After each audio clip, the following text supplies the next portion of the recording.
नमस्कार। कार्यक्रम कल 24 मा यहाँलाई स्वागत छ। म राजीव खत्री। कोभिड-19 को तेस्रो लहर आउँदै गरेको स्पष्ट देखिएको छ। प्रत्येक 5 दिनमा नेपालमै पनि संक्रमितको संख्या तेब्बर हुँदै गएको छ। राम्रो स्रोत साधन भएका युरोपेली मुलुकहरू त कोभिड-19 का अगाडि घुँडा टेक्न बाध्य भए भने हाम्रो जस्तो मुलुकका लागि लहर कति घातक हुन सक्ला। विगतका 2 लहरमा पनि मुलुकले ठूलो क्षति बेहोरिसकेको छ। प्रवेश गरिरहेको तेस्रो लहरसँग जुझ्न चान्चुन चुनौती छैन। राजधानी काठमाडौँमा रहेका अस्पतालहरूले त अनेकन चुनौतीको सामना गर्नुपर्छ भने दूरदराजका अस्पतालहरूको स्थिति अझै कस्तो होला। 28 जना चिकित्सक स्थायी दरबन्दी रहेको डडेलधुरामा अहिले स्थायी दरबन्दीमा जम्मा 1 जना चिकित्सक छन्। अब आफै सोच्नुस् यस क्षेत्रका जनताले कसरी सरकारी स्तरबाट कस्तो स्वास्थ्य सेवा पाइरहेका होलान्। डडेलधुराको यो अवस्था आजको हाम्रो कार्यक्रमको प्राथमिकतामा परेको छ। स्थानीय अराजकता, स्थानीय अवरोध आदिका कारण उद्योग सञ्चालन गर्न कठिन भयो भन्ने आवाज यदाकदा लगानीकर्ताहरूबाट सुन्ने गरिन्छ। उद्योगकै कारण जनजीवन कष्टकर भयो, वातावरण प्रदूषित भयो भन्ने जनगुनासो अझ धेरै छ। उद्योग सञ्चालन गर्दा वातावरणीय पक्षलाई कसरी ध्यान दिने भन्ने सम्बन्धमा सरकारी पक्षको राम्रो अनुगमन निर्देशन नहुँदा उद्योगी र स्थानीय बीच द्वन्द्व सदाबार चलिरहेको छ। सर्लाहीको हरियोनमा रहेको एक इटा उद्योगबाट निस्केको धुलोले स्थानीयलाई हैरान पारेको छ। यो विषयलाई आजको हाम्रो कार्यक्रमको प्राथमिकतामा राखेका छौँ। यसको अलावा तपाईहरूको गुनासोलाई हामी कार्यक्रममा प्रत्यक्ष समेट्नेछौँ।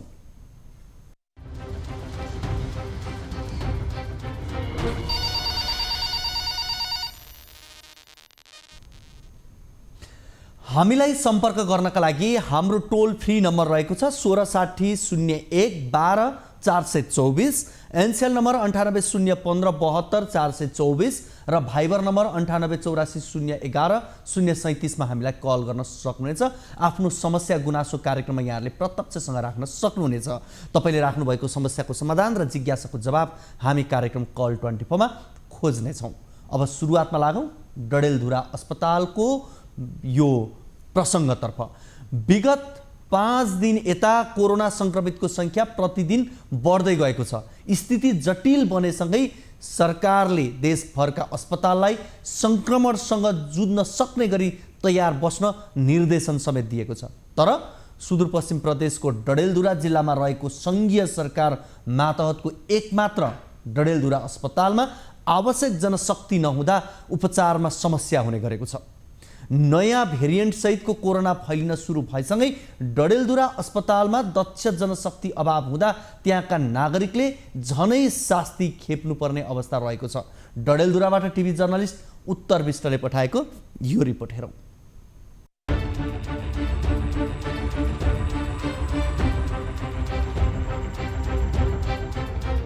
पछिल्लो समय नेपालमा कोरोना संक्रमणको जोखिम वात्तै बढेको छ। विशेष गरी कोरोनाको नयाँ भेरिएन्ट ओमिक्रोनको फैलावटका कारण आम जनमानस त्रसित छन्। विगतमा कोरोनाको पहिलो र दोस्रो लहर आउँदा अस्पतालहरू तयारी अवस्थामा नहुँदा उपचार पाउनेले समेत सकस बेहोर्नु परेको थियो भने थुप्रैले उपचार समेत पाउन सकेका थिएनन्। हाल ओमिक्रोन बारे सतर्कता अपनाउने पर्याप्त समय हुँदा पनि अस्पतालहरूको अवस्था सुध्रन सकेको छैन। विशेषज्ञ सेवा सहितको अस्पतालको रूपमा रहेको डडेलधुरा अस्पतालमा सुदूरपश्चिम प्रदेशका 7 पहाडी जिल्लाका नागरिकले सेवा लिन आउने गरेका छन्। लामो समयदेखि दक्ष जनशक्ति अभाव हुँदा विशेषज्ञ सेवा सहितको अस्पतालको रूपमा रहेको डडेलधुरा अस्पतालले आम नागरिकलाई सेवा दिन सकिरहेको छैन। अस्पतालमा दक्ष जनशक्ति नहुँदा यहाँका नागरिकले विशेषज्ञ सेवा लिन तराईका जिल्लाहरू कैलाली, कञ्चनपुर तथा लुम्बिनी प्रदेशको नेपालगञ्ज र भारत समेत जानुपर्ने बाध्यता रहेको छ। इनले भोडेको हालले आज की नयाँ हुने हो यहाँ नेपालगञ्जलाई जा भने फेसबुकलाई धन्ना रे एम्बुलेन्सको 9,500 रुपैयाँ भइरहेको छ। अब यहाँ 16,000 रुपैयाँ यहीँ सकिगयो हाम्रो। अब अहिले काठमाडौँ समस्या 11औं तहको मेडिकल सुपरिन्टेन्डेन्टको दरबन्दी रहेको अस्पताल पछिल्लो 8 वर्ष यता 8औं तहको निमित्त मेडिकल सुपरिन्टेन्डेन्टको भरमा सञ्चालन भइरहेको छ भने छात्रवृत्ति करारका चिकित्सकहरूले अस्पतालमा सेवा दिइरहेका छन्। डडेलधुरा अस्पतालमा 28 जना चिकित्सकहरूको स्थायी दरबन्दी रहेकोमा 1 जना मात्रै कार्यरत छन्। उनी पनि निमित्त मेडिकल सुपरिन्टेन्डेन्टको जिम्मेवारीमा रहँदा प्रशासनिक काम र प्राविधिक काम गर्नुपर्ने बाध्यता रहेको छ। अस्पतालमा 18 जना मेडिकल अफिसर रहेकोमा अस्पतालमा 1 जना पनि छैनन्। अनिवार्य करार सेवा अन्तर्गतका चिकित्सकहरूले अहिले अस्पतालमा जेनतेन सेवा दिइरहेका छन्। थाई दरबन्दी हेर्नुहुन्छ भने चिकित्सकको मात्रै त झन् 25 जना 28 जनाको दरबन्दी हो। मेडिकल अफिसर हेर्नुहुन्छ भने 18 जनाको दरबन्दी हो। 18 जना मध्ये अहिले हामी कहाँ यहाँ कार्यरत 1 जना पनि छैन। कन्सल्टेन्टहरूमध्ये म 1 जना मात्रै हो। थाई चिकित्सक म मात्रै छु, अरू कोही पनि छैन। नयाँ भेरिएन्ट सहितको कोरोनाको संक्रमण भित्रिएसँगै अस्पतालले व्यवस्थापकीय पक्षमा ध्यान पुर्याएको अस्पताल व्यवस्थापन समितिले जानकारी दिएको छ। अस्पतालमा रहेका भौतिक संरचना प्राविधिक जनशक्तिलाई कोरोनाको बिरामीहरूका लागि प्रयोग गरिने जनाइएको छ। भोलिका दिनमा त्यो किसिमको चाहिँ अवस्था आएको खण्डमा यी हामीले पूर्व व्यवस्थापन गरेका बेडहरू सँगसँगै थप अझ कसरी हामीले व्यवस्थापन गर्न सकिन्छ भन्ने उसमा अब जति बेला चाहिँ अब एउटा रेसियो त्यो बढ्ने क्रममा चाहिँ अन्य अब जस्तो हाम्रो नयाँ बिल्डिङहरू बनिरहेको छ र यो बिल्डिङमा पनि हामीले जनरली यो कोरोना सङ्क्रमितलाई राखेर त्यसरी व्यवस्थापन गर्ने किसिममा हामीले त्यो सोच बनाएका छौँ। डडेलधुरा अस्पतालमा दरबन्दी अनुसारका चिकित्सकको अभावलाई तत्काल पूर्ति गरी सुदूरपश्चिमका पहाडी जिल्लाका नागरिकहरूलाई स्वास्थ्य सेवा प्रदान गर्नु राज्यको मुख्य दायित्व भएकोले समयमै व्यवस्थापन गर्नु आवश्यक छ। दर्शकवृन्द, कोभिड-19 महामारीको तेस्रो लहर निश्चित जस्तै बनेको छ। भारतमा 1 साता अघि भनौँ, अझ 1.5 साता अगाडि भनौँ, दैनिक 15 देखि 20 हजारको सङ्ख्यामा कोरोना सङ्क्रमित भेटिने गरेकोमा अहिले दैनिक 1 लाख भन्दा बढी भेटिन थालेका छन्। नेपालमा पनि 300 को हाराहारीमा रहेका सङ्क्रमितहरूको सङ्ख्या अहिले दैनिक 900 माथि पुगिसकेको छ। नेपालमा तेस्रो लहर भारतको अवस्थाले निर्धारण गर्छ। भारतमा विभिन्न खाले रोग लागिसकेको अवस्थामा नेपालमा पनि केही सजगताका उपायहरू लागू गर्नु पर्ने अवस्था बनिसकेको छ र तेस्रो लहर सुरु हुने आकलन भइरहँदा त्यस्तो लहर ठेक्न सक्ने स्वास्थ्य पूर्वाधार हामीसँग कति छ भन्ने प्रश्न महत्त्वपूर्ण बनेको छ र नेपालका धेरै जिल्लास्थित अस्पतालहरूमा त चिकित्सककै अभाव छ। डडेलधुरामा पनि चिकित्सक अभावका कारण बिरामीहरू अन्यत्र जान बाध्य भएको रिपोर्ट यहाँहरू बीच राख्यौँ। यसै विषयमा कुराकानी गर्नका लागि हामीसँग एकजना स्थानीय जोडिनु भएको छ, उहाँसँग हामी कुराकानी गर्छौँ। हजुर नमस्ते। नमस्ते हजुर, हामीले यो भर्खरै डडेलधुरा अस्पतालको प्रसङ्ग राख्यौँ। अस्पतालमा विशेष गरी चिकित्सकहरूको अभाव रहेको, अब यो तेस्रो सङ्क्रमण तेस्रो लहर आउने सम्भावना त्यत्तिकै बढेको छ। अहिले अस्पतालमा चिकित्सक नहुँदा यहाँहरूले भोग्नु परेका समस्याहरू के कस्ता छन् एकचोटि बताइदिनुहोस् न। त्योभन्दा अगाडि बरु मैले यहाँको नाम सोधेँ, यहाँको नाम भनिदिनुहुन्छ? म लक्ष्मीकान्त भनेर अझै मेरो 3। हजुर, पक्कै पनि सरलाई पहिलो कुरा त धन्यवाद छ यस्तो जानकारीको लागि। डडेलधुरा भनेको पहाडी 7 जिल्लाको केन्द्रबिन्दुमा रहेको सेन्ट्रल लेभलको हस्पिटल हो र यहाँ जुन किसिमको दरबन्दी हुनुपर्ने हो चिकित्सकको दरबन्दी नहुनाले गर्दा यहाँ चाहिँ सामान्य बिरामी पनि पक्कै पनि सामान्य बिरामी पनि यहाँबाट उपचार रिफर हुने अवस्था अहिले दिन प्रतिदिन बढ्दै गइरहेको छ। यहाँबाट मान्छेहरू रिफर भएर धनगढी, नेपालगञ्ज र छिमेकी राष्ट्र भारतको बेलपिती, लखनऊ, पलियासम्म पुग्ने गरेको अहिले हामी देखिरहेको छौँ। र अर्को कुरो, जुन डडेलधुरा अस्पतालमा दरबन्दी अनुसारको डाक्टरहरू आउनु पर्ने हो, पक्कै पनि डडेलधुरा अस्पतालमा 11 तहको डाक्टरले मेसु बनेर आउनु पर्ने हो, अहिलेसम्म यहाँ आएको अवस्था देखिएको छैन।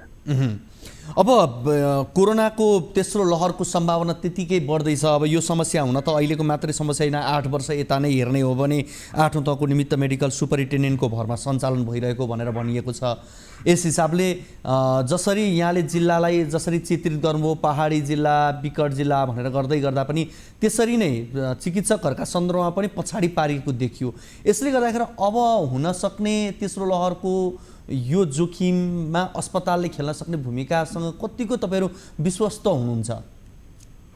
अब तेस्रो लहरको यदि यही अवस्था हो, तेस्रो लहर जो दिन प्रतिदिन यो ओमिक्रोन भाइरस भन्ने बढ्दै गइरहेको छ, यदि यो भाइरस बढ्न सक्यो भने एउटा डडेलधुरा अस्पतालमा अहिले बन्न सकेको अक्सिजन प्लान्ट बाहेक अरू पूर्वाधारहरू र दक्ष जनशक्तिको अभावले गर्दा मलाई लाग्छ भोलि यदि यो ओमिक्रोन भाइरस पनि यदि सुदूरपश्चिमको पहाडी 7 जिल्लामा फैलियो भने अनन्त 7 जिल्लाका बिरामीहरू आउने थलो नै डडेलधुरा हस्पिटल भएको हुनाले यहाँ जनशक्तिको अभावले गर्दा यो भाइरस फैलियो भने यहाँको समस्या आउँछ। यहाँ जनताले उपचार नपाउने अवस्था हुन्छ र ठुलो कठिनाइ आउँछ। किनभने यो म किन भनिरहेको छु भने डडेलधुरा हस्पिटल सुदूरपश्चिममा 88 वटा स्थानीय तह छ।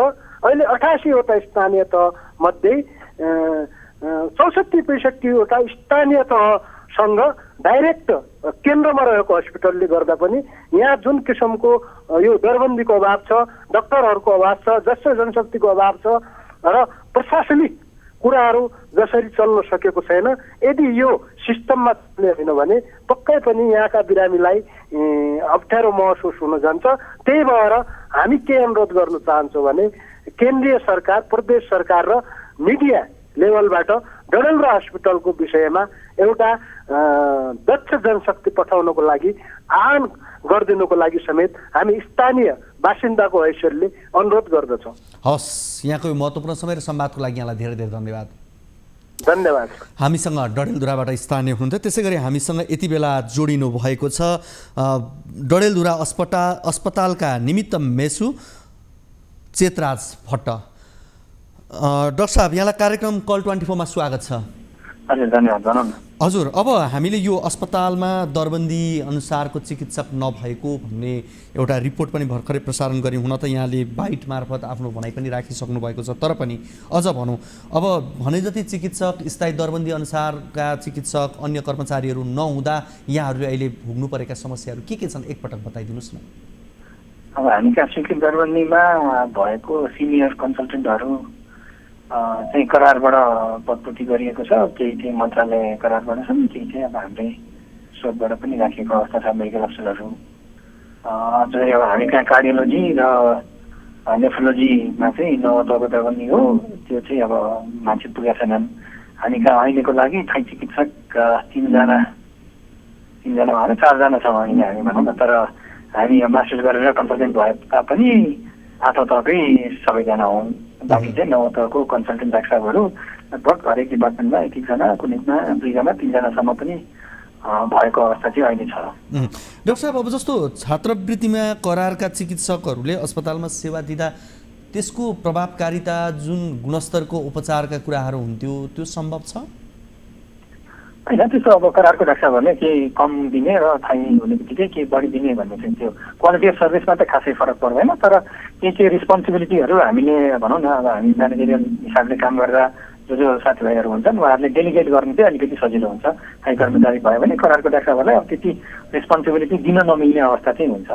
तर एज क्वालिटीमा चाहिँ त्यस्तो फरक पर्दैन। अब तेस्रो लहरको कुरा चल्दै गर्दा, ओमिक्रोनका कुराहरू आउँदै गर्दा, त्यसमा पनि विशेष गरी पहाडी जिल्लामा, पश्चिमका पहाडी जिल्लाहरूमा हेर्ने हो भने भारतबाट काम गरेर फर्किने कामदारहरूको सङ्ख्या र कोभिडको हटस्पट पनि बन्ने गरेको छ। विगतका ती अनुभवहरूले पनि बताउँछ। त्यसो हुँदा यहाँहरूलाई अब त्यस्तो कुनै सङ्क्रमणको तेस्रो लहरहरू फैलियो भने कतिको सहज असहज के होला? अब विगतको टाइममा पनि जसरी अब सेकेन्ड वेभकै बेलामा पनि डडेलधुरा अस्पतालले मेरो विचारमा उल्लेखनीय हिसाबको काम गरे हो। त्यतिखेर धेरै त होइन, झन्डै 250 जति बिरामी ट्रिटमेन्ट गरेर पठाएको अवस्था चाहिँ छ। अब अहिले यो नयाँ ओमिक्रोनको लागि चाहिँ अलिकति पिरियडिक पपुलेसनमा बच्चाहरूमा चाहिँ अलिकति बढी हुनसक्छ भन्ने एउटा अनुमान मात्रै हो। त्यसको लागि हामी पूर्व तयारीमा लगभग अक्सिजन प्लान्ट एउटा ब्याकअपमा अर्को पनि छ अहिले हामीसँग। अब पेडियाट्रिसियन 2 जना डाक्टरहरू नयाँ पनि आउनु भएको छ। त्यसमध्ये 1 जना थाई हुनुहुन्छ, 1 जना करारको हुनुहुन्छ। अब पहिलाकै हिसाबले इन्फ्रास्ट्रक्चर वाइज हामीले जति बेड एलोकेट गर्न सक्थ्यौँ कोभिडको लागि, त्यो अहिलेको अवस्थामा पनि डेडिकेटेड बेड्सहरू अभाइलेबल छँदैछन्। अब अक्सिजन साइडतिरबाट हामीलाई खासै प्रब्लम पर्दैन होला। नयाँ प्लान्ट पनि छँदैछ अहिले हामी कहाँ फङ्सनल, पुरानो पनि धानेकै छ। त्यस्तो केही अक्सिजन साइडबाट खासै प्रब्लम छैन भनौँ न। हुन्छ, यहाँलाई धेरै धेरै धन्यवाद। हामीसँग यति बेला फेरि जोडिनु भएको छ अस्पताल विकास समिति डडेलधुराका अध्यक्ष करुणाकर ओझा। यहाँलाई कार्यक्रम कल 24 मा स्वागत छ। धन्यवाद। हजुर, हामीले यो अस्पतालमा दरबन्दी अनुसारका चिकित्सक नभएको भन्ने एउटा प्रसङ्ग राख्यौँ, जहाँ 18औं तहको मेडिकल सुपरिन्टेन्डेन्टको दरबन्दी रहेको अस्पतालमा 11औं हो। हजुर 8 वर्षदेखि यता 8औं तहको निमित्त मेडिकल सुपरिन्टेन्डेन्टको भरमा सञ्चालनमा छ हैन। हो त्यसपछि 28 करार चिकित्सक अस्पतालमा सेवा दिइरहनु भएको छ। अब यो यही फरक कुरा छन्, 18 जना मेडिकल अफिसर रहनु पर्नेमा 1 जना पनि अहिलेसम्म हुनुहुन्न। यसरी अस्पताल सञ्चालन गरिरहँदा यसले दिएका गुणस्तरका कुराहरू या भनौँ अझ भनौँ चिकित्सकहरू जुन दरबन्दी अनुसार ल्याउनु पर्ने थियो त्यो ल्याउनलाई किन सक्नु भएन होला, कहाँनिर समस्या भयो एकचोटि बताइदिनुहोस् न। अब हजुरले भने जस्तै अब हाम्रो चाहिँ अहिले जो डडेलधुरा हस्पिटल छ, यो डडेलधुरा हस्पिटल एउटा नीतिगत रूपमा चाहिँ 500 शय्याको रूपमा चाहिँ अगाडि सरकारले बढाएको हो र अहिले उसमा चाहिँ यो पहिले जो उपक्षेत्रीय हस्पिटल थियो त्यो उपक्षेत्रीय हस्पिटलमा कायम भएको जो दरबन्दी छ 109 अन्तर्गतको चाहिँ दरबन्दी अनुसारको चाहिँ हस्पिटलले सञ्चालन चाहिँ मा आएको छ भने अब हजुरले भने जस्तै र हाम्रो हस्पिटलमा मेडिकल अफिसर 18 वटा र कन्सल्टेन्टर जो विशेषज्ञ डाक्टरहरू 19 वटा र अनि डेन्टल चाहिँ गरेर 3 वटा डेन्टल गरिसकेपछि हाम्रो 40 लगभग 42 जना चाहिँ डाक्टरहरूको दरबन्दी हो यतिखेर र अनि जसमा मेडिकल अफिसर अहिले चाहिँ एक पनि कार्यरत नभएको भन्ने होइन, त्यो 16 वटा मेडिकल अफिसरहरू छन् र विशेषज्ञ डाक्टरहरू र हामीसँग 7 वटा विशेषज्ञ डाक्टर र अनि डेन्टल गरेर 29 वटा चाहिँ हाम्रो अहिले कार्यरत छन् भने अब र यस उसमा चाहिँ अब यहाँले भने जस्तै पर्याप्त मात्रामा अहिलेकै जो दरबन्दी हो त्यो दरबन्दी अनुसार चाहिँ नभएको एकदमै हो। त्यसमा चाहिँ हामीले सरोकारवाला विशेष गरेर मन्त्रालयलाई अब यो जहिले आवश्यक जनशक्ति जो छ हामीसित भएको यो जनशक्तिलाई पर्याप्त मात्रामा यहाँले चाहिँ पठाइदिनु पर्यो भन्ने किसिमले हामीले बारम्बार चाहिँ उहाँसँग चाहिँ अनुरोध गरेको नै छौँ र तथापि अस्पताललाई एउटा गुणस्तरीय सेवा दिनको लागि आवश्यक पर्ने जो जनशक्ति हुन्छ यो जनशक्ति उसकोमा हामीले रिक्वेस्ट गर्ने, हामीले परीक्षण गर्ने कुरो त छँदैछ। विशेष गरेर अब यसको सम्बन्धित विभाग र मन्त्रालयले जो चाहिँ पहल गर्नुपर्ने हो त्यो तदारक कुरा चाहिँ नभए हुनाले अब यसमा अलिकति चिन्ताको विषय हामीमा पनि रहेको छ। अब कोरोनाको तेस्रो लहरको कुरा चल्दै गर्दा मैले अघि पनि डाक्टर साहबसँगै हाम्रो निमित्त सुपरिन्टेन्डेन्टसँग नि मैले यो जिज्ञासा राखेको थिएँ। विशेष गरी सुदूरपश्चिमका क्षेत्र हेर्ने हो भने भारतसँग नजिक र भारतमा कोरोनाको घटबढ देखिने बित्तिकै त्यसको सिधा प्रभाव चाहिँ कहीँ देखिन्छ भने पहिला सिधा सुदूरपश्चिम प्रदेशकै जिल्लाहरूमा देखिन्छ। त्यस कारणले त्यो एउटा रह्यो, त्यसमाथि पनि सुदूरपश्चिमको 8 जिल्ला 7 पहाडी जिल्ला भनौँ न यो डडेलधुरासँग निर्भर पनि रहेका छन् यो अस्पतालसँग। भोलि कतिको जटिलता हुने सम्भावना देख्नुहुन्छ? अब विगतको अनुभव त एउटा होला, तर फेरि अहिले पनि अब त्यो सङ्ख्या बढ्ने हो, अलिकति अवस्था असहज भयो भने यो जनशक्तिले कतिको धान्न सक्छ? अब विगतको चाहिँ कोरोनाको महामारीमा हामीले अब हामीसँग भएको जो अहिले सञ्चालन रहेको 160 वटा बेड हो र यसको 160 वटा बेडमा त्यति बेला जनरल चाहिँ वार्ड र जनरल चाहिँ हामीले उपचार चाहिँ सबै हामीले स्टप गरेर कोरोनालाई नै प्रायोरिटीको रूपमा हामीले राखेर त्यसरी सञ्चालन गर्नुपर्ने एउटा बाध्यता त्यो आएको थियो। र अब हजुरले भने जस्तै यो डडेलधुरा हस्पिटल 7 पहाडी जिल्लाको चाहिँ एउटा सदर एउटा सेन्टरको रूपमा पनि रहेको छ र यसको चारैतिर विशेष गरेर अब यो भारतसँग चाहिँ यसको चाहिँ नाका जोडिएको हुनाले अब यहाँका चाहिँ सम्पूर्ण अहिले विशेष गरेर गरिब चाहिँ जो निमुखा जनताहरू हुन्छन् उनीहरूको निर्भरको रूपमा पनि भारततिर चाहिँ बढी चाहिँ अब उनीहरूकोले काम गर्ने उसमा चाहिँ गएको अवस्थामा त्यहाँ कोरोनाको कारणले चाहिँ अब आफ्नो घरमा फर्कनु पर्ने जो बाध्यता हुन्छ त्यसको चाहिँ सम्पूर्ण असर चाहिँ अब यहाँ चाहिँ हामीले भोग्नु पर्ने हुन्छ। अब यसलाई म्यानेज गर्नुको लागि हजुरले भने जस्तै अब विशेष गरेर अब यो अहिले हामीसँग भएको जो बेड छ यो बेडलाई कसरी विस्तार गर्ने र यहाँका सरोकारवालाहरूसँग यसको चाहिँ समन्वयकारी भूमिका निर्वाह गरेर सबैले यसमा चाहिँ दायित्व बोध गर्ने किसिममा चाहिँ अहिले हामी लागिरहेछौँ र यहाँको स्थानीय निकाय सरकार र गाउँपालिका नगरपालिका सबैसँग अब भोलिका दिनमा आउने जो परिस्थिति हुन्छ त्यो परिस्थितिलाई फेस गर्ने किसिममा सबैले आफ्नो जिम्मेवारी वहन गर्नुपर्ने भन्ने किसिमले चाहिँ हामीले एउटा किसिमको छलफलको रूपमा पनि चाहिँ कुरा बढाएको छौँ भने र आवश्यक चाहिँ इक्विपमेन्ट र जनशक्तिको लागि पनि थप चाहिँ बजेटको कसरी यो चाहिँ पहल गर्न सकिन्छ र जनशक्ति कसरी यहाँ ल्याउन सकिन्छ भन्ने किसिममा मन्त्रालयमा आजै पनि हामीले अझ यो रिक्वेस्ट गरेर अब हामीले लेटर पठाएको छौँ र अब एकदमै विषम परिस्थितिमा सरकारले चाहेर पनि मात्रै गर्न नसकिने अवस्थामा सबैले सचेत भएर कसरी आफ्नो चाहिँ सेक्टरबाट आफ्नो दायित्व निर्वाह गर्नुपर्छ भन्ने किसिममा एउटा जनहितको उसमा पनि हामीले छलफल अगाडि बढाएका छौँ। यसरी चाहिँ अब सीमित स्रोत साधन र को अवस्थामा हामीले अस्पताललाई अगाडि सञ्चालन गरेको छौँ। प्रधानमन्त्रीको गृह जिल्ला भएर पनि भने जस्तो स्वास्थ्य सुविधा र यहाँले भने जस्तो तरिकाले चिकित्सकको पनि अभाव पो देखियो है यहाँ त। अब हो त्यो त अब प्रधानमन्त्रीज्यूले पनि अब चासो त धेरै दिनुभएको छ। अब अस्ति मात्रै मैले भेटेर आएको छु, उहाँले एउटा चिन्ता त दिनु नै भएको छ।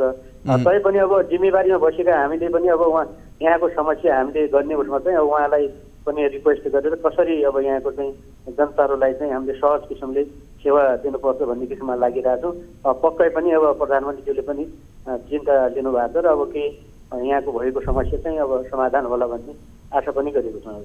हस्, यहाँको यो महत्त्वपूर्ण समय र संवादको लागि धेरै धेरै धन्यवाद। धेरै धेरै यहाँलाई पनि धन्यवाद। हाम्रो चाहिँ अस्पतालको अहिलेको अवस्था र हामीले भोलिका दिनमा त्यस्तो कठिनाइ आएकोलाई चाहिँ कसरी फेस गर्ने भन्ने उसमा चाहिँ यो एउटा आफ्नो माध्यमबाट हामीलाई पनि जानकारी दिने मौका दिनुभयो। धेरै धेरै धन्यवाद। हामीसँग हुनुहुन्थ्यो डडेलधुरा जिल्ला अस्पताल विकास समिति अध्यक्ष करुणाकर ओझा। त्यसै गरी हामीसँग मेसु डडेलधुरा अस्पतालका चेतराज भट्ट हुनुहुन्थ्यो भने हामीसँग त्यसै गरी एकजना स्थानीय पनि जोडिनु भएको थियो। हामीले यो डडेलधुरा अस्पतालमा दरबन्दी अनुसारका चिकित्सकहरू नहुँदा अस्पतालमा परेको प्रभाव र अब तेस्रो लहर सङ्क्रमणको कोभिडको भनौँ तेस्रो लहर आएको खण्डमा कस्तो प्रभाव पर्न सक्ला र त्यसको तयारीको विषयमा हामीले कुराकानी गऱ्यौँ। दर्शकवृन्द, पक्कै पनि प्रधानमन्त्री शेरबहादुर देउवाको गृह जिल्ला रहेको डडेलधुराको जिल्ला अस्पतालको अवस्था यस्तो छ भने अन्य जिल्लाहरूको अवस्था पनि कस्तो होला हामी स्वतः अनुमान गर्न सक्छौँ। प्रधानमन्त्री बाहेकका नभएका अन्य बाहेकका जिल्लाहरूको सबै जिल्लाको अवस्था त्यस्तै भयावह छ भनेर हामीले यहाँ भन्न खोजेका होइनौँ, तर विशेष गरी पहाडी जिल्लाहरू जहाँ अलिकति दुर्गम छ त्यो त्यहाँका अवस्थाको बारेमा मात्रै हामीले यसलाई इङ्कित गर्न खोजेका हौँ। र पछिल्लो समय नेपालमा कोरोना सङ्क्रमणको जोखिम एकाएक हत्तै बढेको अवस्था छ र यो सन्दर्भमा हामीले अस्पतालहरूमाथि पनि निगरानी बढाइरहेका छौँ र आज हामीले डडेलधुराको सन्दर्भमा यहाँहरूसँग कुराकानी गऱ्यौँ। यति बेला हामीसँग कोही दर्शक हामीसँग सम्पर्कमा जोडिनु भएको छ, तर उहाँले आफ्नो नाम बताउन चाहनु भएको छैन। हामी उहाँको समस्या भने लिन्छौँ। हजुर नमस्ते। हजुर सर, मैले गुनासो राखेँ। हजुर नमस्कार। नमस्कार सर। हजुर, यहाँको समस्या के होला, कहाँबाट त्यो चाहिँ भन्नुहुन्छ? मेरो सर यो सुनसरीबाट हो सर हुन चाहिँ। ए हजुर, भन्नुहोस् त समस्या के हो? मेरो समस्या चाहिँ सर यो स्कुलमा क्या सर, मैले यसपालि 12को एक्जाम दिएको हो। हजुर। अनि त्यहाँनिर चाहिँ सर मेरो त्यो प्र्याक्टिकलको मार्क्स नगएकोले मेरो यो एब्सेन्ट भयो क्या। हजुर। अनि कस्तो भने यो एक सालै ग्याप हुने भयो, सरले त्यस्तो भन्नुभयो। हजुर। अनि यसपालि चाहिँ दिन मिल्दैन, अब अर्को साल मात्रै दिनुपर्छ जस्तो भन्नुभयो क्या। तपाईँको कुन लेभलको भन्नुभयो यहाँले? मैले 12को दिएको सर। 12को कुन सब्जेक्टको हो यो? मेरो सर आर्ट्सको हो। आर्ट्स। अनि तपाईँको प्र्याक्टिकलको मार्क्स चाहिँ कुनको भएन? मेरो सर हेल्थ र पपुलेसनको प्र्याक्टिकलको मार्क्स खै अब गएन भन्नु सरहरूलाई सोद्धाखेरि चाहिँ सरहरूले चाहिँ अब यहाँबाट चाहिँ गएको उतैबाट नि केही मिस्टेक भएको हो भन्नुहुन्छ। ए भनेको स्कुल तपाईँको स्कुलकै कारणले गर्दा त्यो मिस्टेक भएको हो? हजुर सर, मलाई चाहिँ त्यस्तो लाग्छ। अब सरहरूले चाहिँ तर होइन भन्नुहुन्छ क्या। होइन भन्नुहुन्छ भनेको हामीले पठाएको हो भनेर उहाँले भन्नुहुन्छ, त्यस तपाईँको मिस्टेक होइन? हजुर सर, मेरो चाहिँ त्यस्तो मिस्टेक केही नै छैन सर। त्यत्तिकै मेरो गल्ती नै छैन, तर कस्तो 1 वर्ष त्यत्तिकै ग्याप हुने उयो भन्नुभयो क्या। अब तपाईँको यो त अलिक जटिल विषय नै भयो यो त। अब तपाईँको आफ्नो व्यक्तिगत रूपमा, किनभने अब सबै कुरा प्रक्रिया पुर्याउनु भएको छ। अब प्र्याक्टिकल मार्क्स आएन, उहाँहरूले चाहिँ अब 1 वर्ष तपाईँ बस्नुपर्छ, होल्ड हुनुपर्छ भन्नु भनेको त तपाईँको 1 वर्ष लस भयो। हजुर सर। अब तपाईँले कोसँग कुराकानी गर्दै हुन्थ्यो भनेर यहाँले चाहनुभएको, यसको समाधान कसरी खोज्न खोज्नुभएको? यसको समाधान चाहिँ सर अब यो कुनै निकायबाट अब यस्तो माथिले हुन्छ नि त, कहाँनिर जान्छ कि नमिल्ने नै हो कि हो कि अब यो मिलेर पनि सरहरूले चाहिँ अब त्यस्तो यो कस्तो भन्नु अब यो छोडिदिनु भएको छ त्यत्तिकै हो कि भनेर चाहिँ क्या। हामी उच्च माध्यमिक परिषदका कोही व्यक्तिहरूसँग कुराकानी सम्भव हुन्छ भने हामी यहाँ गर्ने प्रयास गर्छौँ। अब तपाईँले यो समस्या राखिसक्नु भएको छ। तपाईँको यो अस्ति भर्खरैको यो 12को रिजल्ट हो? हजुर सर, यसपालिकै हो, त्यही भएर चाहिँ। यसपालिकै हो। तपाईँको मात्रै समस्या हो कि अन्य साथीहरूको पनि छ यस्तो? मेरो मात्रै हो सर यो चाहिँ, म चाहिँ त्यहाँ म एक्लै पढ्दै थिएँ कि सर यो आर्ट्स सब्जेक्ट लिएर चाहिँ। ए हजुर। अनि त्यही भएर चाहिँ सरहरूले अब खोइ सरहरूकै गल्ती हो जस्तो लाग्छ। अब सरहरूले चाहिँ तर हाम्रो होइन भन्नुहुन्छ क्या। तपाईँले एचएससिबी यतापट्टि उच्च माध्यमिक शिक्षा परिषदमा चाहिँ बुझ्नु भएको छैन? छैन सर, मसँग त्यस्तो मास्टरको थाहा हुँदैन सर, त्यही भएर चाहिँ तपाईँहरूलाई सम्झेको सर। ए ठिक छ। अब तपाईँले यो समस्या राख्नु भएको छ, अब यस्तो अन्य विद्यार्थीहरूको पनि समस्या हुनसक्छ। कसरी यसको समाधान हुन्छ? अब प्र्याक्टिकल मार्क्स पठाइदिनु पर्ने, विद्यालयले पठाइदिनु पर्ने। अब उहाँहरूको भनाइमा हामीले पठाएको हजुर तर भएन भन्ने कुरा गर्नुभयो। हामी एकचोटि मिल्यो भने यो विषयमा एचएससिबी उच्च माध्यमिक शिक्षा परिषदकै कोहीसँग कुराकानी गर्न सक्यो भने अझ राम्रो हुनसक्छ। हामी प्रयास गर्छौँ, त्यो हामी प्रयास गर्छौँ। म यहाँलाई अहिले तपाईँको हामीले विषय करिब करिब बुझिसकेका छौँ। तपाईँ टेलिभिजन हेर्दै गर्नुहोला होइन? हामी यसको जवाब खोज्छौँ है त? हुन्छ, तपाईँ हामीलाई हेर्दै गर्नुहोला। हामी के रहेछ यो बुझ्ने प्रयास गर्छौँ। यति बेला भने तपाईँसँग हामी छुट्छौँ। हामीसँग सुनसरीबाट कक्षा 12 भर्खरै रिजल्ट आएको छ र उहाँको प्र्याक्टिकल मार्क्स छुट्यो भनेर एकजना विद्यार्थीले फोन गर्नुभएको थियो। उहाँले आफ्नो नाम भने बताउन चाहनु भएन। अब यति बेला भने हामी दोस्रो रिपोर्टतर्फ लाग्छौँ। सर्लाहीको हरिओन नगरपालिका वडा नम्बर 3 सिद्धिपुरका स्थानीयलाई अव्यवस्थित इँटा भट्टाका कारण शास्ति भोग्नु परेको छ। बस्ती भएको ठाउँमा इँटा भट्टा खोलिँदा भट्टाबाट हुने प्रदूषणका कारण स्थानीय आजित भएका छन्। इँटा भट्टाबाट उडेको धुलो र धुवाका कारण त्यहाँका स्थानीयको जनजीवन प्रभावित बनेको छ। कार्यक्रम कल 24 मा हरिवनका स्थानीयले पटक पटक फोन गरेर यस विषयमा गुनासो राख्नु भएको थियो। यसैका आधारमा सर्लाहीबाट टिभी जर्नलिस्ट अनवर अहमदले पठाएको यो रिपोर्ट हेरौँ।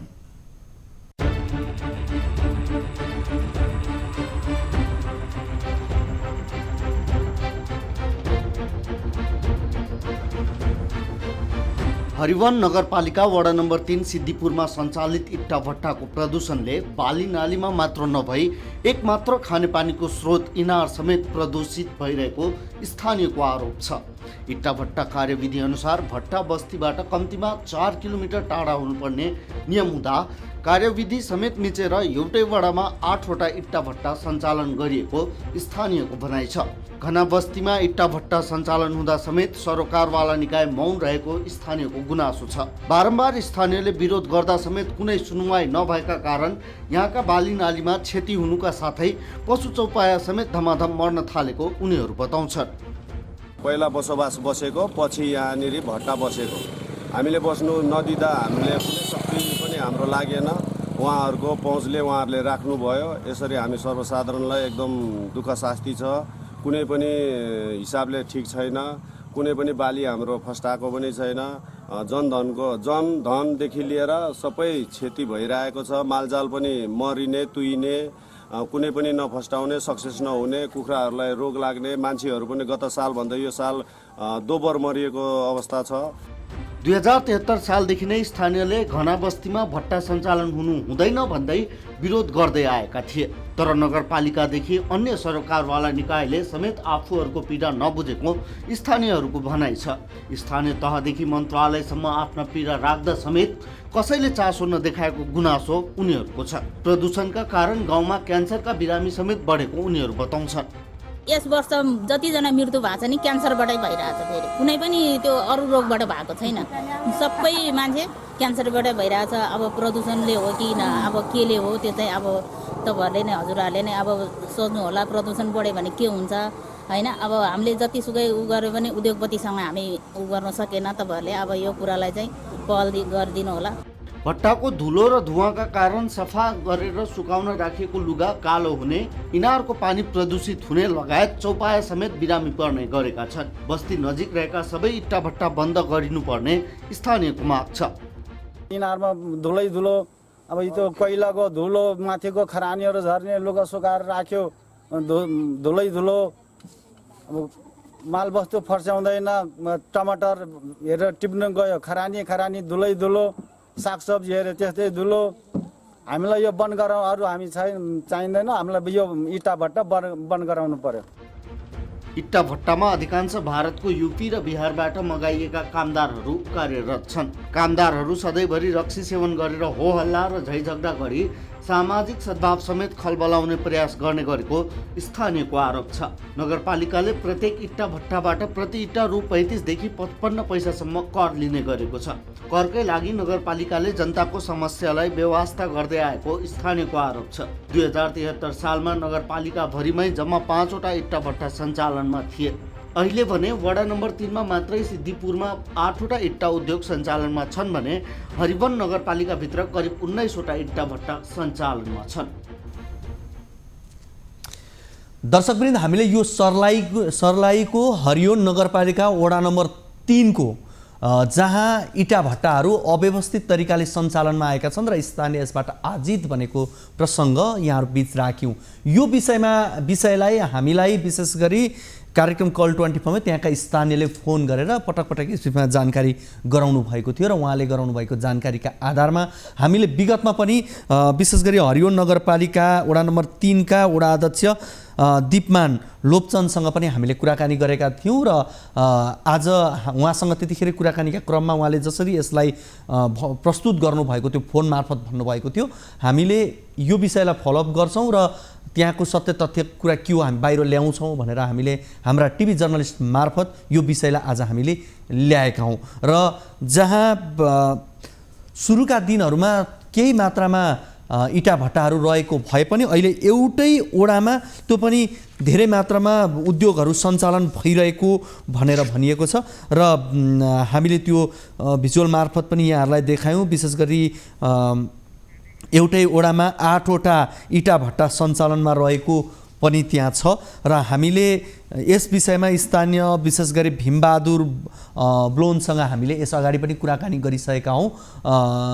उहाँसँग भन्दा नि अब यतिखेर हामी हरिवन नगरपालिकाका नगर प्रमुख या नगर उपप्रमुख कोसँग कुराकानी हुन सक्छ उहाँसँग हामी कुराकानी गर्ने प्रयासमा छौँ र यो विषयलाई हामीले विशेष गरी त्यहाँका स्थानीयहरूले नै उठाउनु भइसकिसकेपछि आज यो कार्यक्रममा यस्ता प्राथमिकताका साथ सञ्चालन गरेका हौँ र यो बालीनाली मात्र नभई खानेपानीको स्रोत इनार समेत प्रदूषित हुने गरेको भनेर स्थानीयले भन्ने गरेका छन् र बस्तीबाट कम्तीमा 4 किलोमिटर टाढा हुनुपर्ने नियम कार्यविधि भए पनि त्यसलाई मिचेर एउटै ओडामा 8 वटासम्म इटा भट्टा सञ्चालनमा रहेको छ भनेदेखि अहिले नगरपालिकाभित्र 19 वटा इटा भट्टाहरू सञ्चालनमा रहेका छन्।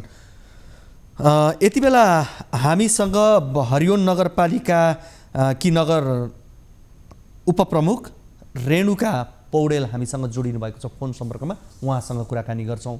उपमेयरज्यू, यहाँलाई कार्यक्रम कल 24 मा स्वागत छ। धन्यवाद। हजुर, हामीले यो विशेष गरी हामीलाई वडा नम्बर 3 तपाईँकै नगरपालिका वडा नम्बर 3 का स्थानीयहरूले पटक पटक फोन गरेर यो इटा भट्टा अवैध तरिकाले सञ्चालन भए र यी सञ्चालित अव्यवस्थित भए, अवैध भन्दा नि अव्यवस्थित भए, स्थानीय ठुलो प्रभावित भए बनिम भनेर उहाँहरूले बारम्बार गुनासो गरेपछि हामीले एउटा हाम्रो टिभी जर्नलिस्ट मार्फत त्यहाँ गएर रिपोर्टिङ पनि गऱ्यौँ। अब अवस्था करिब करिब उस्तै देखिएको छ। यसतर्फ स्थानीयको गुनासोलाई यहाँहरूले अहिलेसम्म थाहा पाउनु भएको थियो कि थिएन? अब यो बस्तीको बिचमा इटा भट्टा कसरी सञ्चालनमा आयो एकचोटि बताइदिनुहोस् न। अब मैले चाहिँ सरसरी भन्नु पर्दाखेरि इटा भट्टाकै सवालमा म के भन्छु भने यो इटा भट्टा स्थापना गर्ने बेलामा जो उद्योगीहरू हुन्छन् नि, उद्योगीहरूले स्थानीयहरूसँग समन्वय गरेका हुन्छन्। स्थानीयका जग्गा जमिन यति पैसा यति भाडामा जग्गा दिने, तिमीहरूको जग्गाको पैसा म यति दिन्छु भनेर उनीहरूले चाहिँ स्थानीयकै जग्गाहरू प्रयोग गरिरहेका हुन्छन्। त्यो सबै कुराहरू भइसकेपछि सम्झौता गरेर अनि त्यसपछि इटा उद्योगहरू खोलिसकेका छ होइन। हामी आउनुभन्दा अगाडि धेरैवटा इटा उद्योग सञ्चालनमै थिए। अहिले 3 नम्बरको मात्रै होइन, हाम्रो सर्लाहीको हरिवन नगरपालिकामा अहिले हामीसँग 17 वटा इटा उद्योग छ। बिचमा 2टा इटा उद्योग हामी आएपछि हामी दर्ता गर्न दिँदैनौँ। यो इटा उद्योग कुनै हालतमा पनि समन्वय हुँदैन भनेर हामीले दर्ता प्रक्रिया खारेज गरेर त्यो 2टा इटा उद्योग हामीले खारेजै गऱ्यौँ। र अब त्यस पछाडि जनगुनासोको कुरोमा चाहिँ अब त्यहाँभित्र के हो भन्न सकिन्न। अब मान्छेहरू बाहिरबाट आएर काम गर्न बसेका हुन्छन् होला, फोहोर मैला गर्लान् भनेको अब बाली घाली नाच गर्लान्, अनेक किसिमहरू गर्लान्, त्यो आफ्नो ठाउँमा छ। तर पनि स्थानीय इटा उद्योगले स्थानीय स्तरमा केही न केही राहत चाहिँ उत्पादन गरेको छ जस्तो लाग्छ मलाई। अब यहाँ उर्वर भूमि हो, अब यहाँ चाहिँ उर्वर भूमि खण्डहर भयो भन्ने खालको कुराहरू आउँछ, त्यसको कुरामा त हामी पनि त्यही अनुसारले लाग्यो हो। किनभने उर्वर भूमि भएको ठाउँमा हामीले जग्गा जमिन चाहिँ अहिले हाम्रो कृषि प्रधान देश हो, कृषिलाई प्राथमिकता दिनुपर्छ भनिरहँदा रहँदै पनि यी सुरुदेखि स्थापना भएका इटा उद्योगहरूलाई हामीले विस्थापित गर्न सकेनौँ।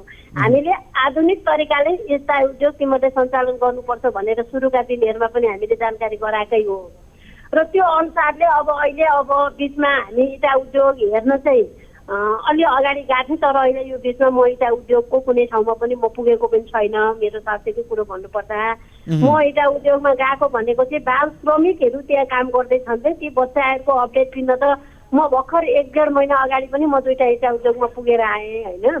भनेपछि अब त्यो अनुसारले चाहिँ अब कामहरू इटा उद्योगले गरेको छ। हिजो आजभन्दा चाहिँ 5-7 वर्ष 10 वर्ष अगाडि इँटाको भाउ चाहिँ कहाँबाट कहाँ देखाएको थियौँ। अब अहिलेको इँटाको भाउ लगभग 9,000देखि 9 रुपियाँदेखि 13 रुपियाँसम्म घरमै ल्याएर झारिदिन्छन् होइन। यति सहुलियत पनि भएको छ मान्छेलाई चाहिँ कहीँ बेफाइदा भएको छ होइन। उपमेयरजी मैले यहाँसँग जस्तो अब तपाईहरुलाई मैले इँटाको अवैधानिक कुराको मैले कुरा गरेँ क्या। जस्तो म ठीक छ, यहाँको कुरा हामीले सुन्यौँ। मेरो एउटा प्रश्न फेरि यहाँले सुनिदिनु होला। जस्तो यहाँहरूलाई पनि करको हिसाबले 35 देखि 55 पैसासम्म यहाँको कर उठ्ने प्रति इटा भन्ने कुराहरू पनि छन्, त्यो पनि नगरपालिकालाई फाइदै भएको होला। तर मैले यहाँ जोड्न खोजेको विषय चाहिँ के हो भने अब यहाँले भन्नुभयो जसरी भन्नुभयो स्थानीयले नै दिए जग्गा भन्दै गर्दा स्थानीय केहीले दिए होलान्, तर सबैले दिएका भन्ने त होइनन् होला, अन्य त मारमै परे। अर्को कुरा भनेको मापदण्डकै हिसाबले हेर्ने हो भने नि 4 किलोमिटरभन्दा टाढा हुनुपर्ने नियम र कार्यविधि छ यहाँहरूको। सुन्नु न सर, अब हामीले यसलाई कसरी काम गर्ने भन्दा हामी आउनुभन्दा अगाडि बनेका इटा उद्योग हुन्। हामीले मापदण्ड पुगेन भनेर उनीहरूले करोडौँ रुपियाँ लगानी गरेका छन्। हामीले ती उठाउन नसकेकै हो, किनभने मापदण्डमा छैन। तिमीहरूको आइए पनि पुगेको छैन होला, यी पनि भएको छैन होला, यी सबै कुराहरू छन्। हामीले अहिले भर्खरै पनि अब यो इटाको मापदण्ड के हो भनेर हामीसँग केही प्राविधिकहरू पनि छन्, यिनीहरूलाई हामीले खोजी गर्न पनि पठाउने तयारीमा हो र पठाएका पनि छौँ। कतिपयको छँदै छैन, यिनीहरूको त्यो मापदण्डभित्र छैन। तर पनि के हो भन्दा हिजो सुई दर्ता भएका इटा उद्योगहरू, हिजो सञ्चालनमा आएका इटा उद्योगहरू आज बिचमा चाहिँ हामी आउने बित्तिकै यिनीहरूलाई हटाइदिनलाई चाहिँ हाम्रो नैतिकताले नदेख्यो। हामीले जनताको व्यवस्थालाई हेर्नु पर्थ्यो, जनताको गुनासो सुन्नु पर्थ्यो। तर जनताहरू हामीलाई मार पर्यो, अप्ठ्यारो पर्यो, हामीलाई समस्या भयो, यो नगरिदिनुहोस् भनेर नगरपालिकासम्म कोही आएनन्। एउटा 4 नम्बर वडाको इटा उद्योगको सवालमा केही साथीहरूले गुनासो पोख्नु भएको थियो, आउनु भएको थियो। हामीले ठ्याक्कै त्यो इटा उद्योग बन्द गराएर चाहिँ त्यहाँ कसरी काम गर्न सकिन्छ भनेर अस्ति भर्खर पनि एउटा इटा उद्योग चाहिँ लगभग भत्काउने तयारीमा पनि लागिसकेको अवस्था छ होइन। भनेपछि अब जनतालाई परेको गुनासोहरू स्वाभाविकै हो। अब म पनि कहिलेकाहीँ मेरो नजिक पनि बारी छ, इटा भट्टे नजिकै फोहोर गरिदिन्छन्, त्यहाँ भएको पाली नाली खलेर खाइदिन्छन्, स्याहार्न सम्हाल्न गाह्रो भएको छ, ठेक्दारलाई गाली गर्छौँ, राम्रोसँग चलाऊ भन्छौँ, सबै कुराहरू त गरेका छन्। तर पनि अब यहाँ गुनासो चाहिँ के छ भन्दा अनेक कुराहरू यतिखेर आएर चाहिँ मान्छेहरूलाई चाहिँ के भन्ने हिसाबमा मान्छेहरूले यसरी लागेको अवस्थाहरू चाहिँ हो। तर साँच्चै भन्नुपर्दाखेरि चाहिँ अहिले हामी आइकन इटा उद्योग हामीले स्थापना गरेर मापदण्ड विपरीत दर्ता गराएर यो सबै कामहरू चाहिँ हामीबाट भएको छैन। अब उपमेयरज्यू यहाँले भन्नुभयो जस्तै अब यहाँहरूको कार्यावधि भनौँ यसभन्दा निर्वाचनपछि यहाँहरू आउनुभयो, यहाँहरूको पालामा त्यसरी भएको छैन, दर्ता नि दिएका छैनौँ भनेर यहाँले भने पनि अब अपेक्षा त यहाँहरूप्रति रहन्छ नै। अब विगतमा भएका कमी कमजोरी पनि सुध्रियोस् भनेर आम नागरिकको त्यो अपेक्षा रहनु स्वाभाविकै हो। ल ठिक छ, अब करोडौँ रुपियाँ लगानी गरेर उद्योगीले उद्योग सञ्चालन गरेको छ, त्यो बन्द हुनुपर्छ, बन्द गरिनुपर्छ भन्ने हाम्रो आशय पनि होइन। तर त्यसलाई व्यवस्थित गर्ने, प्रविधि मैत्री बनाउने, त्यो प्रदूषणलाई कम गराउने उपायहरू अवलम्बन गराउने भन्ने कुराहरू त हुन्छन् होला नि नगरपालिका। सुन्नु न, त्यो कुरामा त हामीले पहिले पनि इटा उद्योगका मान्छेहरूलाई बोलाएर तपाईँहरूले अहिले पनि एउटा उद्योग जस्तो 3 नम्बर वडामै त्यहाँ बनेको छ, त्यो के शिवशक्ति के उद्योगले त्यही भित्रभित्रै ग्यासबाट त्यहाँबाट उड्ने धुवा धुलोलाई नियन्त्रण गर्ने गरेर उनले त्यहाँ पनि यदि बनाउँछौ भने त्यो अनुसारले बनाऊ भन्ने हिसाबको भएपछि उनीहरूले त्यो वातावरण मैत्री नै त्यहाँ सञ्चालन गरेका छन्। हामीले समुदायलाई कुनै पनि किसिमले तिमीहरूले टर्चर दिने होइन, समुदायले यहाँबाट चाहिँ हानि नोक्सानी बिहोर्नु भएन भन्ने हिसाबले उनीहरूलाई त्यो कुराहरू सजग गराएका पनि छौँ। कतिले टेर्छन् गर्छन्, कतिले टेर्दैनन् गर्दैनन् होइन। त्यसले गर्दाखेरि अब यिनीहरूलाई फेरि पनि अब यिनीहरूले आफू सञ्चालित हुनुपर्छ, राम्रोसँग राम्रो व्यवसाय गर्नुपर्छ, उद्योगी बन्न चाहने हो भने अब राम्रै हिसाबले आफ्नो उद्योगलाई मापदण्ड अनुसारको बनाएर समुदायमा चाहिँ सुरक्षित हुने हिसाबले चलाउनु पर्छ। त्यो हामी सबैको चाहना पनि हो। हामीले बारम्बार भनेका पनि छौँ। अघि जस्तो पालिकाले करको कुराहरू आयो, पालिकाले चाहिँ अब कर लिनै पर्नेछ, किनभने यो सबै ठाउँमा पालिका यो चल्ने भनेकै करले नै हो। अब यिनीहरू इँटा बनाउँछन् बेच्छन्, अब पालिकाले चाहिँ करै नलिकन खुला रूपमा छोडिदिने हो भने त फेरि पनि यो त अवैधानिकै हिसाबले चल्ने भए। त्यसले गर्दा हामीले 35 पैसा हामीले इँटालाई कर तोकेका छौँ। म एउटा राजस्व समितिको काम भएको नाताले पनि 55 पैसा हामीले इँटा भट्टालाई तोकेका छैनौँ। त्यस कारणले गर्दाखेरि अब त्यही अनुसारले अब कतिपय इँटा भट्टाले बेलैमा समयमा अब यो गुणस्तरीय सुधार गर्नका लागि चाहिँ यहाँहरूलाई असहज भएको चाहिँ अब विशेष गरी जनप्रतिनिधिहरूकै पनि आफ्नो इँटा भट्टा पनि छ, त्यस कारणले पनि होला होइन? त्यस्तो पनि हेरेका छैनौँ हो हामीले त। जनप्रतिनिधिकै छ भने पनि खबरदारी गर्ने कुरामा चाहिँ मबाट त कहीँबाट पनि कमजोरी छैन। हेर्नु ल है, कमसेकम पनि राम्रोसँग तपाईँले उद्योग चलाउनु पर्छ। यहाँ समुदायले वरिपरिका यी किसानले दुःख पाउनु भएन भन्ने हिसाबले जानकारी चाहिँ हामीले गराएका छौँ। राम्रोसँग चलाउनै भएको छ, राम्रै चलाएको हेर्न आइदिनुहोस् भन्नुहुन्छ उहाँहरूले। अब जतिखेर पनि त्यहाँ हेर्न जाने फुर्सद पनि भएको छैन होइन। त्यो किसिमले गर्दाखेरि जहाँसम्म लाग्छ उद्योगहरू सञ्चालन हुनु, उद्योग स्थापना हुनु राम्रै कुरा हो। त्यसले पुर्याउने हानि नोक्सानीले, त्यसले पुर्याउने असरले चाहिँ अलिकति समुदायमा परेको असरहरूपट्टि चाहिँ अब हामी पनि गम्भीर हुनुपर्छ। अब यसो अन्तिममा निष्कर्षमा जाउँ न उपमेयरज्यू, निष्कर्षमा अब निष्कर्षको कुराकानी गरौँ। जस्तो अब स्थानीयको पनि समस्या छ, राखिरहनु भएको छ उहाँहरूको एउटा छ, अर्कोतर्फ व्यवसायीहरूलाई पनि समस्या नपर्ने गरी तर अघि नै यहाँले भने जस्तै प्रदूषण कम गराउने हिसाबले काम गराउन सक्ने अवस्था बनाउनका लागि चाहिँ अब प्रयास थालिहाल्नुपर्ने कतिको यहाँले देख्नु भएको छ र अब के गर्नुहुन्छ यहाँले भनिदिनुहोस् त। होइन ठिक छ, हामी प्रयास थाल्छौँ होइन। समुदायबाट पनि ती कुराहरू हामी बाटोमा आइपुग्नु पर्यो। समुदायका कुरा एकचोटि तपाईँहरू बाटो पुग्नु भन्दा पनि हामी बाटो पनि यो समस्या आयो के गर्ने भनेर एकचोटि त्यहाँ यहाँ हामीसँग बसेर समन्वय गरिदिएको भए, छलफल गरेको भए होइन। यो पनि एउटा माध्यम हो। राज्यमा एउटा मिडिया मार्फत पनि कतिपय कुरा आउँछन् भने त्यो सुन्नु हुन्छ कि त्यस कारणले अब तपाईँ अहिले आएनन् भने पनि अब यति कुरा उठिसक्यो, यो राष्ट्रिय मिडिया नै हो, तपाईँलाई यहाँबाट यति कुरा उठेर तपाईँलाई हामी प्रश्न गर्दैछौँ भनेदेखि अब कोही व्यक्तिले नै आएर यहाँलाई भन्नुपर्छ भन्ने त पक्कै नहोला होइन। ठिक छ, यो विषयमा हामी गम्भीर भइसकेका छौँ। अस्ति दिन तपाईँहरूको कार्यक्रम थियो क्यारे होइन। त्यसले गर्दाखेरि अब यो विषयमा अब हामी 2-4 दिन पछि नै अब के गर्ने भन्ने विषयमा हामी छलफलतिर लाग्छौँ होइन। उद्योगीलाई पनि बोलाउँछौँ, अब व्यवसायी पनि वरिपरिका किसान पनि बोलाउँछौँ, त्यो अनुसारले हामी काम गर्छौँ। तर अब यसले चाहिँ साह्रै असर पारेको भनेको वरिपरिका किसानहरूलाई छ बनाएको एकदमै धेरै प्रदूषणकै हिसाबले पनि। अब मैले साँच्चै भन्नुपर्दाखेरि त्यस कारणले गर्दा अब यो विषयमा हामी एउटा चाहिँ छलफलबाट निष्कर्षमा पुग्छौँ। हस्, यहाँहरूले चाँडोभन्दा चाँडो त छलफल गरेको खबर पनि हामी सुन्न पाऊँ, प्रसारण गर्न पाऊँ। यहाँलाई धेरै धेरै धन्यवाद यो कुराकानीका लागि। हस् हस्, धन्यवाद यहाँलाई पनि। हामीसँग हुनुहुन्थ्यो हरियोन नगरपालिकाकी उपप्रमुख रेणुका पौडेल हुनुहुन्थ्यो।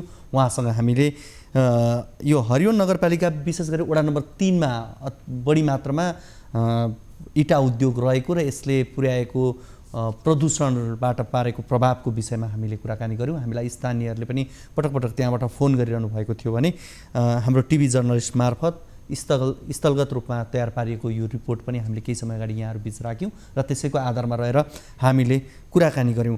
यति बेला हामीसँग कोही सर्वसाधारण फोन सम्पर्कमा जोडिनु भएको छ, उहाँसँग कुराकानी गर्छौँ। हजुर नमस्ते। नमस्ते हजुर। हजुर कहाँबाट को बोल्दै हुनुहुन्छ? म यहाँ बानेश्वरबाट दिलबहादुर प्रधान हजुर। दिलबहादुर के भन्नुभयो? प्रधान हजुर। हजुर यहाँको समस्या जिज्ञासा के होला दिलबहादुरजी? मेरो चाहिँ के भएको भन्नुहुन्छ, मैले 2006 मा लाइसेन्स निकालेको हो हजुर। अनि पछाडि थप गर्दाखेरि चाहिँ तपाईँको 2011 मा थप गरेको हो। मैले दुईटै पास गरेको हो। अनि 2011 मा थप गर्दाखेरि 10 मा थप गरेको, 11 मा थप गर्दाखेरि रिन्यू भयो। मेरो 2016 मा पनि रिन्यू भयो। 2021 मा आउँदाखेरि चाहिँ तपाईँको जी क्याटेगोरीको चाहिँ मेरो लाइसेन्स फेल छ, कम्प्युटरमा छैन भन्नुहुन्छ। ढड्डामा हेरेको, ढड्डामा बकाइदा लेख्नु भएको छ कि उहाँले। हजुर भनेको तपाईँले 2006 मा मोटरसाइकल लिनुभयो सम्भवतः? मैले कारको बीको निकालेको। कारको लिनुभयो 11 मा? 11 मा चाहिँ मैले मोटरसाइकलको पनि थपेको थिएँ। मोटरसाइकल थप्नुभयो। 2016 सम्म तपाईँको नवीकरण छ? हजुर 2016 सम्मको नवीकरण तपाईँले गएर नवीकरण गर्नुभयो त्यतिखेरसम्म छ? हजुर 2022 मा आएर चाहिँ ढड्डामा छैन? हजुर 2021 मा आएर चाहिँ ढड्डामा जाँदाखेरि तपाईँको जीको क्याटेगोरीको चाहिँ कम्प्युटरमा छैन भन्नुहुन्छ। अनि मैले ढड्डातिर गएर दिनभरि लगाएर ढड्डामा हेर्दाखेरि बल्ल बल्ल त्यहाँ पनि समस्या कस्तो छ भने हामी जस्तो सर्वसाधारण गएर त्यहाँनिर हेर्नु पाउँदैन। हेर्नु सर अब पहुँचवालाले मात्रै हेर्नु पाउने भयो, त्यही भएर मैले भन्नुहोस् त। पहुँचवालाले मात्रै हेर्नु पाउने भयो। बल्ल तल्ल गएर ढड्डामा गएर फोटोकपी गर्दाखेरि मेरो ट्रक बस लरी भनेर बकाइदा लेख्नु भएको छ उहाँहरूले। त्यही पनि 2016 मा ठिक छ, मैले अब 2016 मै रिन्यू नगर्नु पाएको भए ठिक थियो। 2016 मा रिन्यू भएको मान्छे 2021 मा आएर कसरी फेल भयो भन्ने कुरा भइरहेको छ यहाँनिर। 4वटा क्याटेगोरीको छ मसँग। 21 मा आएर चाहिँ तपाईँ फेल हुनुभएको भनेर भन्यो? हजुर हजुर हजुर कम्प्युटरमा चाहिँ छैन, ढड्डामा छ। ढड्डाको चाहिँ मैले फोटोकपी गरेर लिएर आएको छु, मसँग घरमा अहिले पनि सुरक्षितै छ त्यो चाहिँ। ढड्डामा चाहिँ फेल भएको भनेर छ? छैन छैन सर, ढड्डामा त्यो जुन ढड्डामा चाहिँ तपाईँको मेरो 4वटै चढाइदिनु भएको छ कि ट्रक बस लरी भन्नुभएको छ, खालि कम्प्युटरमा चाहिँ फेल भनेको छ। अनि अर्को कुरो चाहिँ तपाईँको आश्चर्य लाग्दो कुरो चाहिँ के छ भन्नुहुन्छ नि, जुन दिन मलाई फेल भनेर त्यहाँ यातायात कार्यालय भनेको छ त्यो दिन ट्राभलमा जाने बेलामा मेरो नामै लेखिदिनु भएको छैन कि उहाँहरूले। 2011 को महिना 22 तारिकमा चाहिँ तपाईँको फेल भन्नुहुन्छ, त्यो तारिकमा गएर हेर्दाखेरि मेरो दिलबहादुर प्रधान भनेको नामै छैन। जुन ट्रायलमा गएर सरले फेल र पास लेखिदिनुहुन्छ त्यो दिन मेरो नामै छैन कि। अचम्म त यो लागिरहेछ मलाई। अनि अब ठिक छ, अब यो टेक्निकल्ली केही कारणले मिस्टेक भयो होला, मानवीय त्रुटि हुन सक्छन्। तर अब तपाईँको लाइसेन्स 2016 मा तपाईँको नवीकरण गरिसकेको छ, तपाईँ पास पनि हुनुभएको हो। अब ढड्डामा नि छ, कम्प्युटरमा मात्रै समस्या हो भनेदेखि त्यसको सुधार गर्नलाई के समस्या भयो त? अब त्यही त सरहरूले अब मान्नुहुन्न, मैले लगेर तपाईँको उता ढड्डामा लेखेको पनि छ, मेरो नाममा फोटोसहित छ। त्यहाँ मैले गएर सर यस्तो यस्तो छ नि त, मेरो त ढड्डामा छ, ट्रक बस लरी लेखेकै छ त सर, मैले के गर्नुपर्छ त भनेको। त्यो हामी पनि जान्दैनौँ, तपाईँ आफै जान्नुहोस् भन्नु। ठिक छ, हामी यातायात व्यवस्था विभागका कोही प्रतिनिधि अझ भनौँ प्रवक्तासँग कसैसँग कुराकानी हुनसक्छ भने म त्यो आग्रह गर्छु साथीहरूसँग पनि। हजुर हामी त्यो प्रयास गरि पनि रहेका रहेछौँ र उहाँसँग कुराकानी भयो भने तपाईँलाई दोहोरो कुराकानी नै हामी गराउँछौँ पनि। भनेपछि अब यो तपाईँको कुन उसबाट हो, शाखाबाट हो? एकान्त कुनाबाट। कहाँ जानुभएको थियो? एकान्त कुनाबाट गर्नुभएको थियो? हजुर त्यति बेला अन्ततिर थिएन, म हामी पुरानो उता हुनाले एकान्त कुनामै गएर तपाईँको एकान्त कुनाको ट्रायल चाहिँ यहाँ हाम्रो रामसा पथ ट्राफिक हेड अफिस सँगसँगै यतापट्टि हुन्छ। अहिले नेसनल ट्रेनिङको के को अफिस थियो पहिला, त्यहीँ हुन्थ्यो। हजुर अनि त्यहीँ गरेको मैले तपाईँको एकैचोटि एफ र जीको दिएको। मैले जी चाहिँ फेलै गरेको हो थाहा छ मलाई, के अरे एफ चाहिँ। अनि एफ चाहिँ फेलै गरेको, तर जी त्यही दिन पास गरेको मैले, पछाडि एफ पनि पास गरेँ। तर त्यही दिन उहाँहरूले फेल गर्नुहुन्छ। अनि उतापट्टि गएर ट्रायलमा हेर्दाखेरि सरहरूकोमा हेर्दाखेरि त्यो दिन तेरो नामै छैन भन्नुहुन्छ त्यहाँ।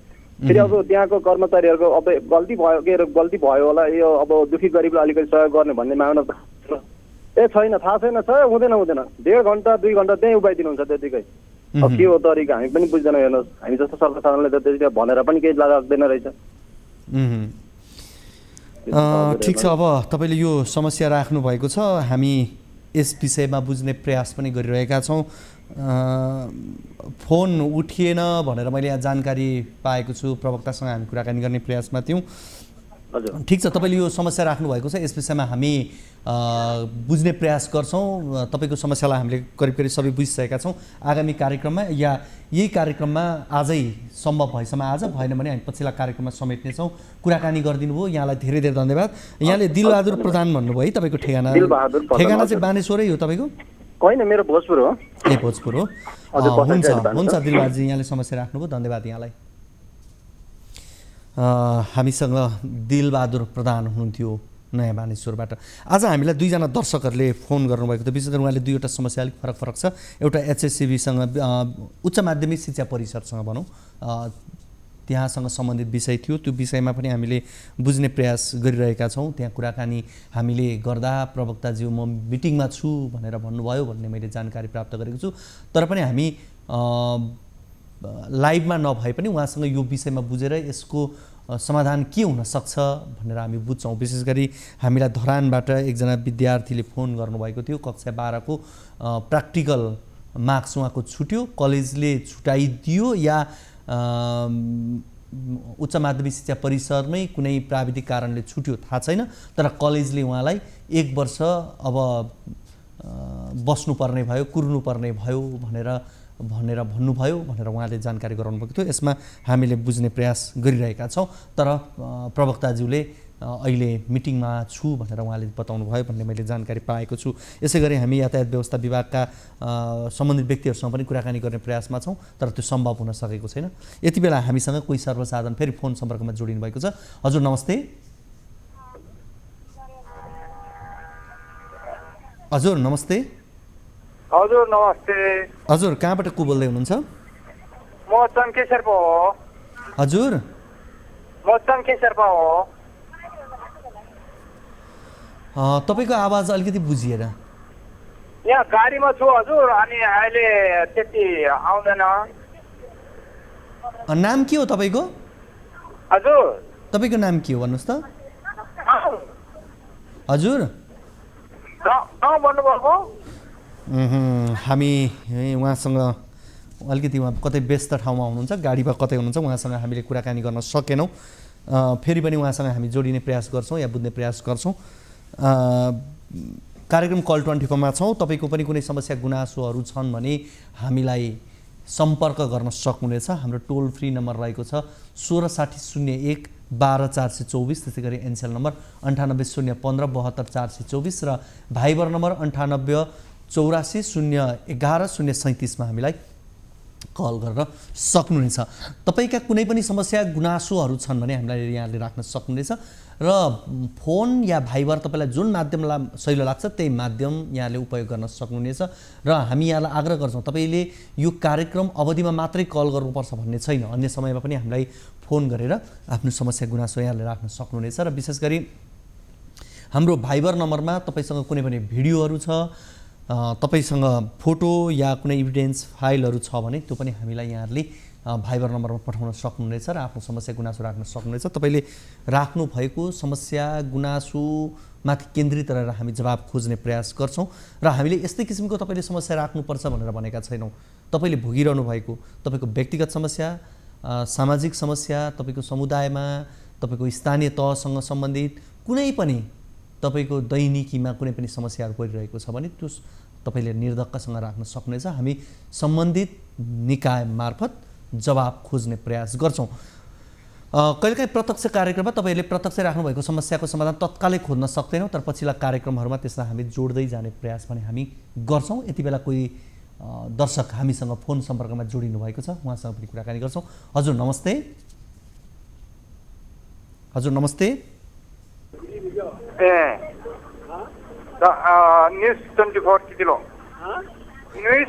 हजुर उहाँ कतै कुरा गर्दै हुनुहुन्छ, अघि पनि उहाँ नै हुनुहुन्थ्यो जस्तो छ। उहाँसँग अब हामी कुराकानी सम्भवतः गर्न सक्दैनौँ, किनभने दुईचोटि उहाँसँग हामीले प्रयास गरिसकेका छौँ।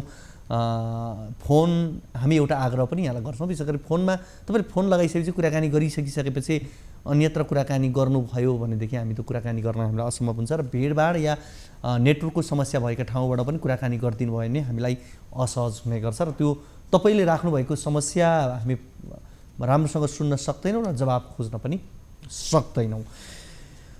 आज हामीले विशेष गरी दुईवटा विषयहरूलाई कार्यक्रममा उठान गऱ्यौँ। एउटा डडेलधुरा अस्पतालको प्रसङ्ग थियो, जुन प्रसङ्ग जहाँ चिकित्सकको दरबन्दी अनुसारका चिकित्सकहरू छैनन्, कर्मचारीहरू छैनन्, जसले गर्दा स्वास्थ्य सेवामा त्यसको प्रभाव परेकै छ। यो समस्या डडेलधुराको मात्रै होइन, अन्य जिल्लाहरूको अवस्था पनि त्यस्तै छ। हामीले यसलाई प्राथमिकताका आधारमा विभिन्न जिल्लाका समस्याहरूलाई विशेष गरी अस्पतालसँग जोडिएको विषयहरूलाई प्राथमिकताका साथ कार्यक्रममा उठान गरिरहेका छौँ। त्यसै गरी हामीले सर्लाहीबाट हामीलाई एकजना दर्शकले पटक पटक फोन गर्नुहुन्थ्यो, भीमबहादुर ब्लोनले। उहाँकै समस्यामा आधारित रहेर हाम्रो टिभी जर्नलिस्टले त्यहाँ गएर रिपोर्ट तयार गर्नुभएको थियो, त्यो पनि हामीले प्रसारण गरेका छौँ।